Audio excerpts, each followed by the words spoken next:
Bonjour et bienvenue dans Art System. Aujourd'hui, je vous propose un exercice en noir et blanc.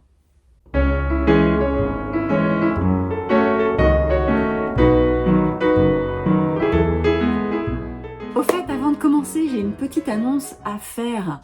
Je vais lancer en septembre, octobre et novembre, pour commencer, des ateliers en direct. Le principe, c'est qu'on va se retrouver pendant 2 heures et je vais t'expliquer une technique, une approche.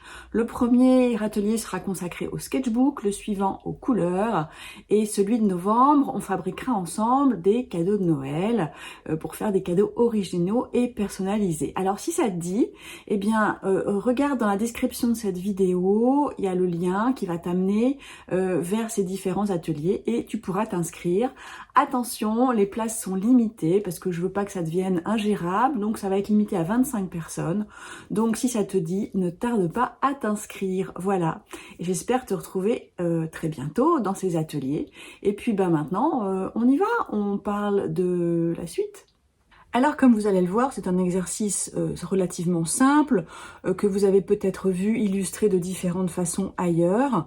On part d'une grande feuille qu'on divise en cases et on travaille sur l'ensemble de cette feuille avec différents médiums. Donc là, je vous invite à travailler dessus avec du noir et du blanc. Je vous invite à travailler sur cette surface blanche avec différents médiums, du fusain, du crayon, du Posca, de la peinture, de l'encre, bref, tout ce que vous avez à votre disposition.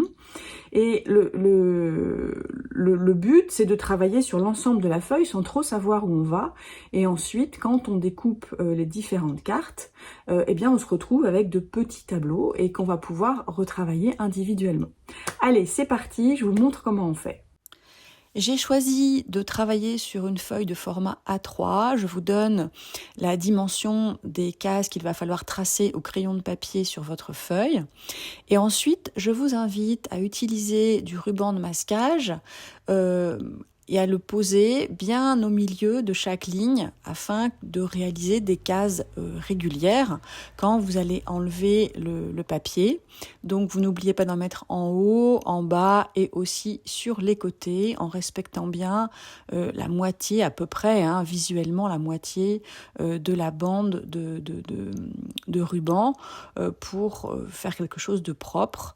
Et puis ça va surtout vous faire des marges sur chacune des petites cartes à la fin et ce sera un résultat beaucoup plus propre et beaucoup plus agréable à l'œil de faire comme ça.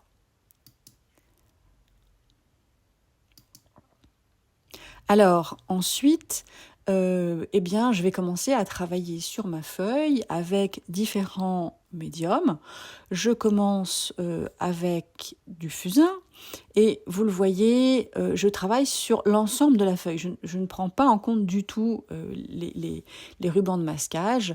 Je fais des formes sur l'ensemble de la feuille, des formes que je trace au hasard. Je me laisse vraiment guider par l'envie que je peux avoir d'un certain type de médium, comment j'ai envie de le traiter, comment j'ai envie de le répartir sur l'ensemble des feuilles. Donc, il y en a qui auront par exemple de l'encre et puis d'autres pas. Il y en a qui auront du fusain et d'autres pas.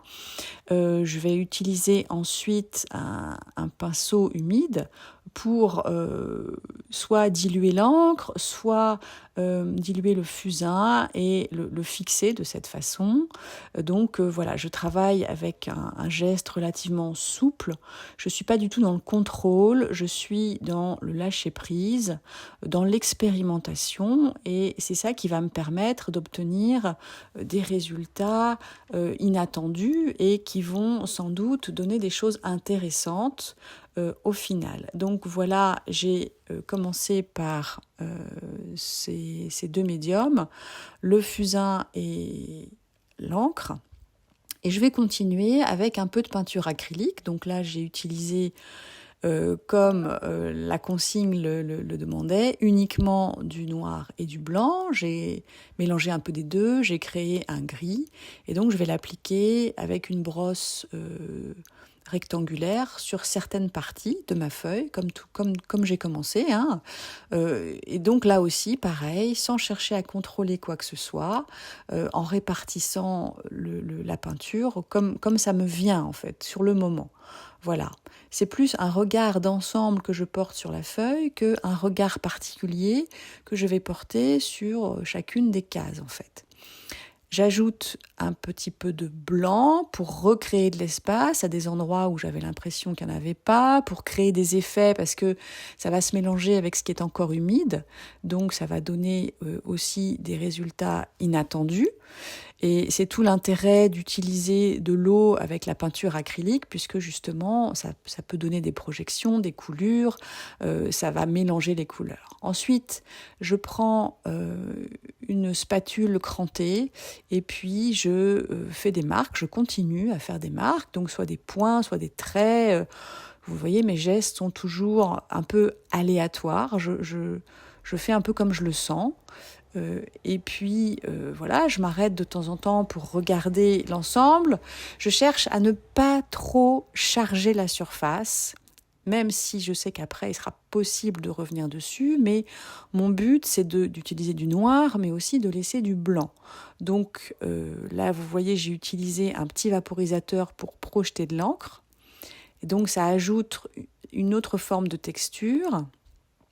Et puis je vais prendre un pochoir et je vais utiliser ce pochoir pour faire des formes de feuillage à différents endroits, de la même façon que j'ai procédé jusqu'à maintenant, hein, répartir un peu ça sur les différentes feuilles et puis voir un peu ce que ça donne quand je vais prendre un peu de recul, voir si je trouve que l'espace est suffisamment occupé ou pas, s'il y a suffisamment de variété ou pas, s'il y a suffisamment de valeurs différentes, donc du trait blanc, du gris clair, du gris foncé, du noir.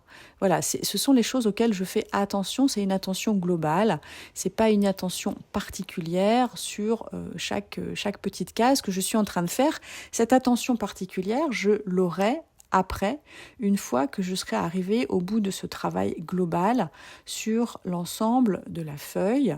Et donc, voilà, c'est des ajouts successifs. Là, je suis en train de nettoyer un peu mon pochoir parce qu'évidemment, ça en met partout. Et ensuite, ça salit mon support. Enfin, voilà, c'est la loi de la peinture. Une fois que j'ai terminé ça, alors on s'arrête quand on a envie, bien évidemment, il n'y a pas de loi. Si on a envie de charger, on peut charger. Si on a envie de faire quelque chose de très épuré, on peut faire quelque chose de très épuré. Et puis donc après, eh bien, on enlève les scotch une fois que l'ensemble de la feuille est bien sèche. Parce que si on enlève les scotch un peu trop tôt, on peut refaire des traces involontaires et on n'a pas forcément envie de faire ça. Donc voilà, j'enlève les scotch et on voit apparaître les différentes petites peintures. Et c'est très sympa. Alors on pourrait très bien laisser la feuille comme ça, si on avait envie, en gommant juste le crayon de papier, mais on peut aussi découper et obtenir différentes cartes sur lesquelles on va pouvoir ensuite retravailler individuellement.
Alors, ce que je veux vous montrer d'abord avec cette expérience, c'est qu'il y a du déchet. Toutes ces cartes-là, en fait, je ne vais pas les garder parce que je les trouve trop chargées, pas du tout... je les trouve trop chargées, pas du tout abouties. Et puis, en fin de compte, je me rends compte que d'utiliser le pochoir avec les feuilles, là, ça a fait un peu des gros pâtés. Et puis, ça n'apporte pas vraiment d'intérêt à ce que j'ai fait.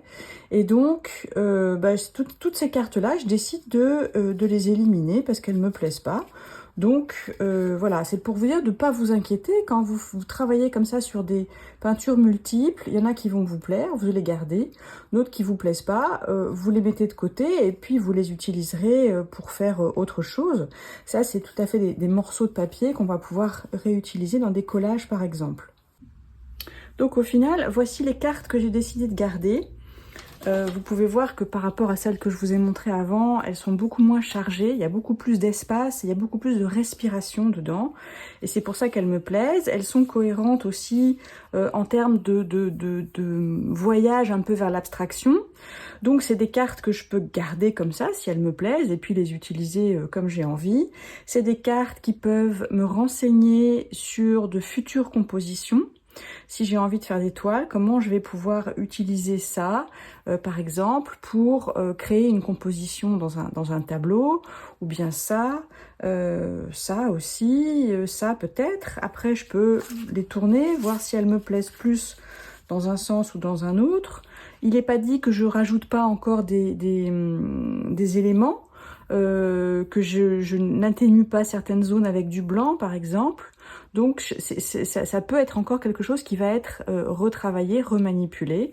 Je ne sais pas si ça, j'aurais envie de le garder ou de le prolonger. Enfin, voilà. Et même dans celle-là, donc j'en ai mis de côté, j'en ai évacué certaines, mais même dans celle-là, il y en a qui me plaisent plus ou moins, par exemple. Celle-là me plaît moins. Celle-là, j'aime beaucoup. Celle-là aussi. Celle-là aussi. Celle-ci, j'aime bien. Pas complètement, mais pas mal. Et puis celle-ci. Et puis celle-ci, là, c'est dommage que le blanc apparaisse comme ça, mais bon. Donc voilà, c'est un exercice qui peut vous permettre de jouer avec le noir et blanc, qui peut vous renseigner sur ce qui vous plaît ou vous plaît pas, parce qu'il y a des cartes que vous allez éliminer, qui visuellement ne vous plairont pas. Peut-être que vous aurez du mal à expliquer pourquoi, mais ça viendra. Et puis, il y a des cartes que vous aurez envie de garder et qui vous renseigneront peut-être sur la manière d'aller vers une forme d'abstraction, la manière de composer de futures toiles. Donc ça, c'est un exercice qui est très intéressant à faire de multiples façons. Donc là, j'ai travaillé en noir et blanc. On pourrait très bien travailler avec une palette limitée. On pourrait travailler en mettant d'abord des morceaux de collage. On peut travailler sur des feuilles plus grandes. On peut faire des cartes plus grandes ou plus petites en fonction de la manière dont on distribue le scotch au départ pour masquer certaines parties. Donc ça, c'est vraiment un exercice typiquement ludique, amusant, qui permet de s'habituer à utiliser différents médiums et qui donne des résultats surprenants parce que comme on travaille sur l'ensemble de la feuille, on ne sait pas trop où on va et ce n'est qu'en découpant qu'on se rend compte de ce qu'on a vraiment fait et de ce qui est intéressant ou de ce qui ne l'est pas. J'espère que cet exercice vous aura donné plein d'idées parce que c'est vraiment une très bonne manière de travailler avec l'inattendu, avec la surprise, de tester différentes méthodes de travail parce que c'est une manière de travailler qu'on peut décliner dans de multiples façons, comme je vous le disais. Donc voilà, c'est riche. Quand vous arrivez dans l'atelier un jour et que vous n'êtes pas vraiment, vous savez pas vraiment ce que vous allez faire, vous n'avez pas vraiment d'idée, ben ça c'est l'exercice parfait pour se mettre un peu en jambe, pour se chauffer et puis pour se surprendre aussi. Il y a une part de surprise et d'étonnement dans ce qu'on va pouvoir faire et puis ça va vous apprendre aussi à ne pas trop surcharger la surface. Vous l'avez vu dans mes exemples, moi les cartes qui étaient trop chargées, je les ai éliminées et j'ai préféré garder celles où il y avait vraiment de l'espace, du blanc, de la respiration, parce que c'est important aussi de comprendre le rapport entre les formes, les lignes, et puis la couleur et la respiration dans la toile. Si cet exercice vous a plu, je vous invite à regarder une autre de mes vidéos qui s'appelle « Créer de magnifiques cartes postales » et qui repose un peu sur le même principe. Je vais vous mettre aussi quelques suggestions de vidéos qui pourraient vous intéresser dans la description de cet épisode. Je vous souhaite une bonne fin de semaine, bonne inspiration. N'hésitez pas à commenter cette vidéo, à liker ou à vous abonner à la chaîne si ce n'est pas encore le cas. Et puis, on se retrouve bientôt pour un autre sujet à étudier ensemble. Au revoir.